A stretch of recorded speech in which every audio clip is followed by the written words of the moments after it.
শোনো, আমি জানি আমি আগাগোড়া ভীষণ ভাঙাচোরা একটা মানুষ।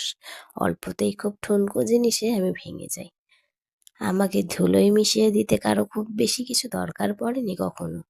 ভালোবাসা দেখিয়ে হঠাৎ করে তা কমিয়ে দেওয়াই যথেষ্ট আমার জন্য। আমি জানি আমি সহজেই কোনো কিছু মেনে নিতে পারি না। আঘাত সরাতে কিংবা ভালোবাসায় বিশ্বাস আনতে সময় লাগে আমার। হুট করে কিছু হয় না আমাকে দিয়ে, আমি জানি। কিন্তু যখনই আঘাতটা সরিয়ে ভালোবাসার প্রতি কিছুটা বিশ্বাস এনে বসি, তখনই যেন ভেঙে যাই ভেতর থেকে।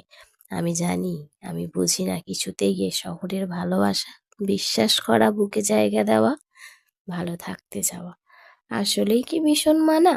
জানি না, হবে হয়তো।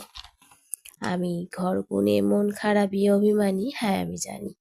আমি অন্যরকম, আর ৫টা মানুষের মতো নই। হ্যাঁ আমি জানি, তাই আমাকে ভেঙে দেওয়ার আগে কিছুটা পূর্বাভাস দিয়ে নিও, নয়তো সহ্য হবে না। হ্যাঁ সত্যিই, নয়তো